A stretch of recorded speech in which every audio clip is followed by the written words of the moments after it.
धन्यवाद एक बार फिर सोहन दीदी को देती हूँ जिन्होंने ये अवेलेबल कराया और आज हम इसको पढ़ पा रहे हैं पुनः। प्रभु को पाना है तो मरना सीखो।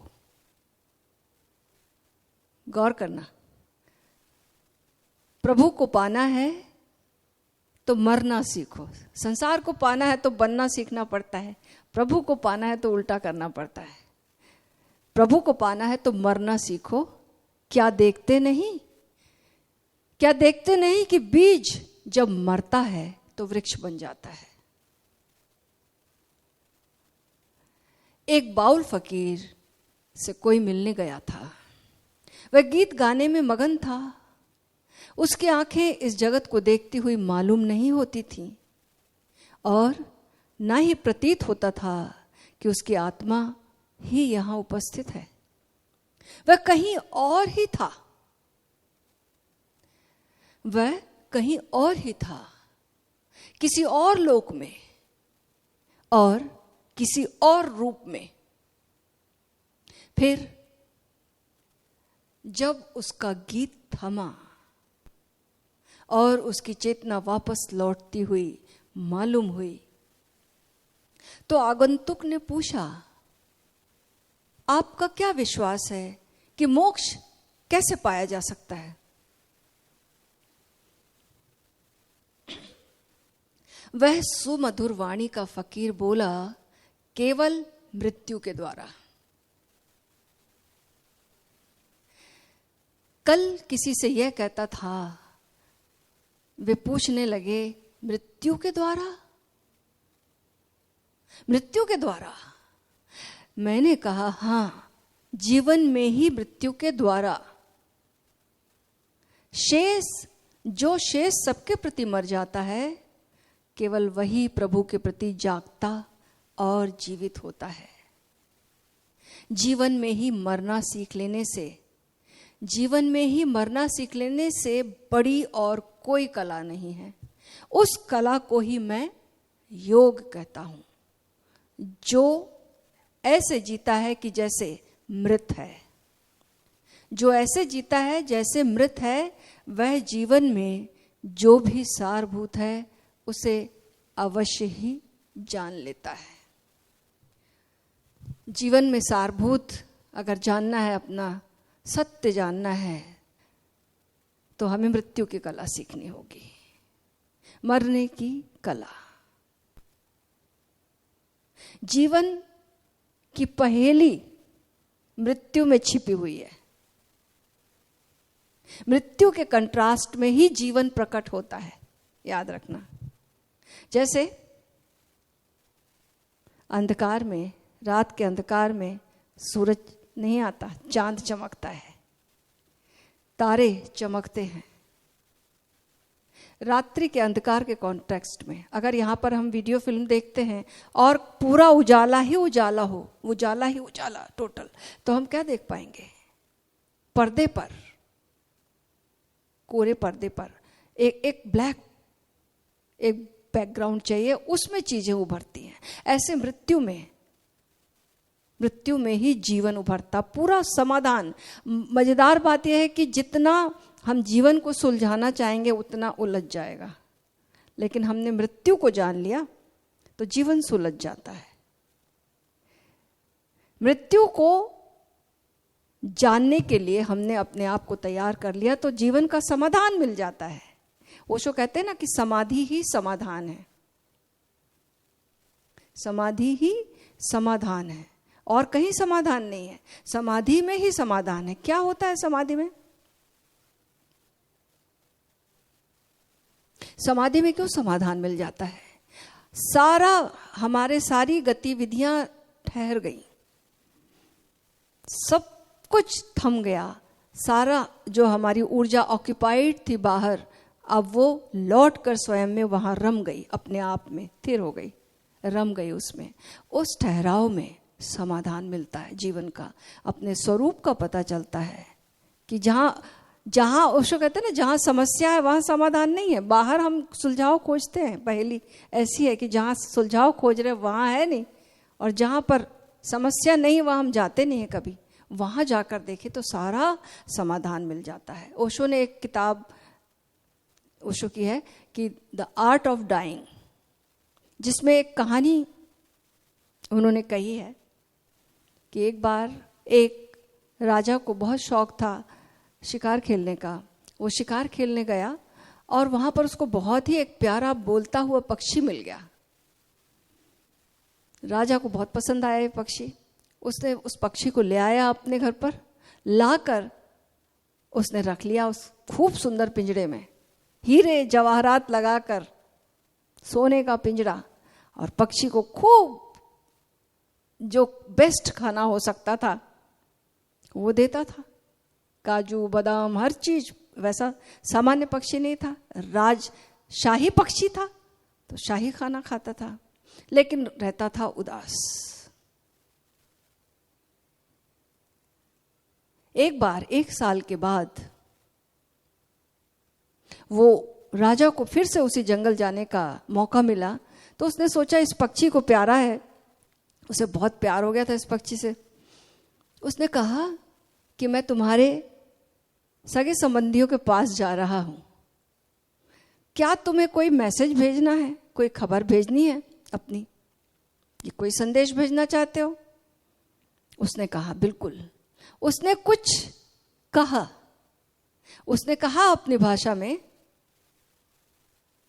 कि राजा ने मुझे बहुत अच्छे से शानो शौकत से रखा हुआ है, हीरे जवाहरात से लदा हुआ हूं, सोने चांदी के आवास में हूं, लेकिन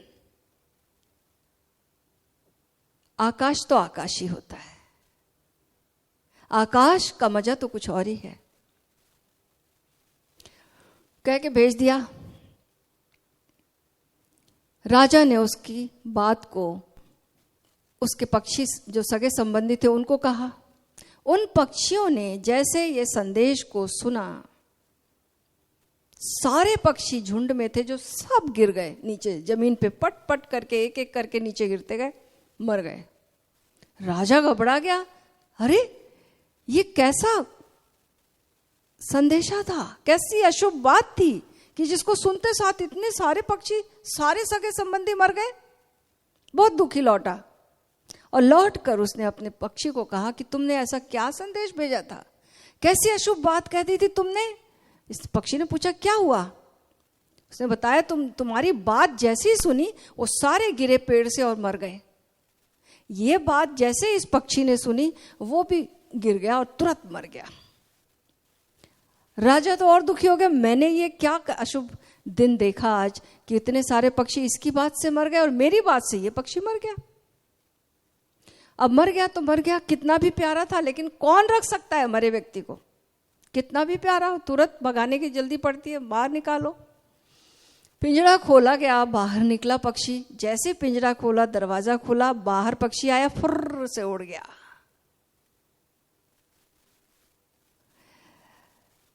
मरने की कला अगर आ गई तो स्वतंत्रता उपलब्ध हो गई। जिसने जीते जी मरना जान लिया उसने मोक्ष पा लिया, मुक्ति पा ली, वो कैद से मुक्त हो गया। हम अपने कारागृह के कैद में हैं क्योंकि हमने जीते जी मरना नहीं जाना, इसलिए हम मरण धर्मा की कैद में हैं। है हमारे भी तल अमृत, अमृत के हम अमृतस्य पुत्र हैं हम, लेकिन मरण धर्मा की गिरफ्त में हैं हम।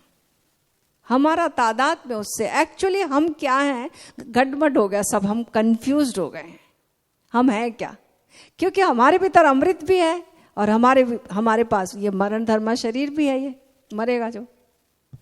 अब हम क्या हैं, यहाँ कंफ्यूजन हो गया है। ये कंफ्यूजन दूर करना ही सारी साधनाओं का काम है। हम जो भी आज करते हैं, बार बार करते हैं, प्रतिदिन करते हैं, सारा जीवन करते हैं, सिर्फ इसलिए करते हैं कि ये कला जान ले, ये अलग करने की कला कि क्या हमारा एक्चुअल है और क्या हम नहीं हैं। ये जो कंफ्यूजन हो गया, ये गडर मडर खिचड़ी जो पक गई है, ये ठीक हो जाए, बात बन जाए। लेकिन इसके लिए ओशो कहते हैं रोज जरा 1 घंटा मरो। 23 घंटे जियो ना भाई, 1 घंटा मर जाओ। उस 1 घंटा मरने का नाम ही तो ध्यान है। जीते जी मरना, संत कहते हैं ना, जीवित मरिए भवजल तरिए। ये जीना क्या है? जीते जी मरना, स्वेच्छा से मृत्यु का स्वागत करना, बुलाना कि आओ, मैं तैयार हूं, मैं जानने को तैयार हूं, मैं अपने आप को समर्पित करने को तैयार हूं अस्तित्व के हाथों में। इतना भरोसा। एक दिन पैदा होते होते होते अचानक एक दिन बात घटित हो जाती है।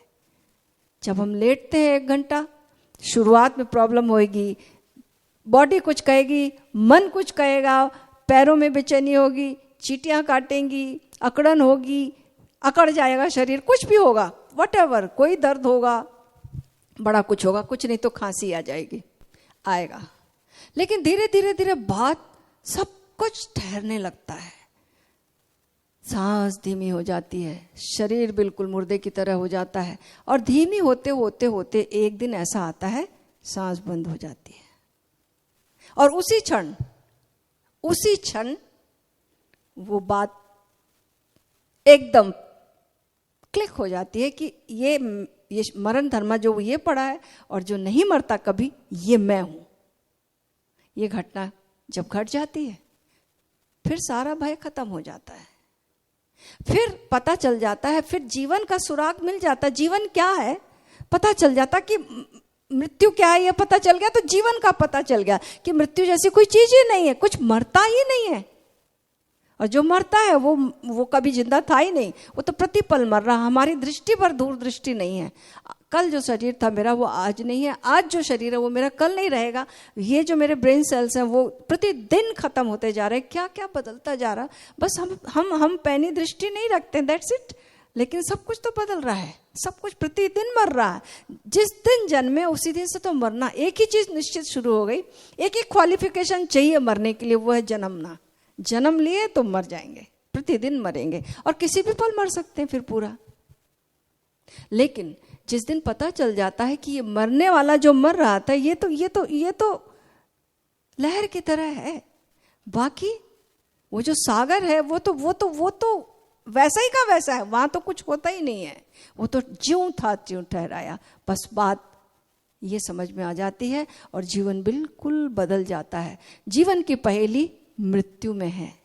मृत्यु के लिए अगर हम तैयार हो जाएं तो हमें महाजीवन मिल जाता है। और जो मृत्यु से डरता है, जीवन को पकड़ता है, उसको मृत्यु मिल जाती है। जो जीवन को जिंदगी भर पकड़ता है उसको मृत्यु मिलती है, और जो मरने के लिए तैयार होता है उसको महाजीवन मिल जाता है। बस ये ही राज है पूरा। तो आए, सदगुरु ओशो ने पहली बार मृत्यु को इतने सेलिब्रेशन के साथ हमारा तादाद में बनाया। मृत्यु दुख की घटना नहीं, सेलिब्रेशन की घटना है, उत्सव है मृत्यु एक। क्योंकि जीवन का फूल है, अब फूल खिला तो उत्सव मनाओगे कि रोगे? तो जीवन का फूल खिला हुआ है, फूल है, जीवन का फल कह लो। फल खाओगे, उत्सव मनाओगे। ऐसा उन्होंने ये कंडीशनिंग बोलकर नहीं, ऐसी जब घटनाएं घटी तो वैसा उन्होंने करवाया एक्चुअली। सबसे पहले मैंने उनके पिताश्री दद्दा जी की जब मृत्यु हुई तब मैंने देखा, तुरंत उन्होंने खबर भेजी कि सारा आश्रम सेलिब्रेट करेगा, कीर्तन करेगा, उत्सव मनाएगा। और वैसा ही हुआ।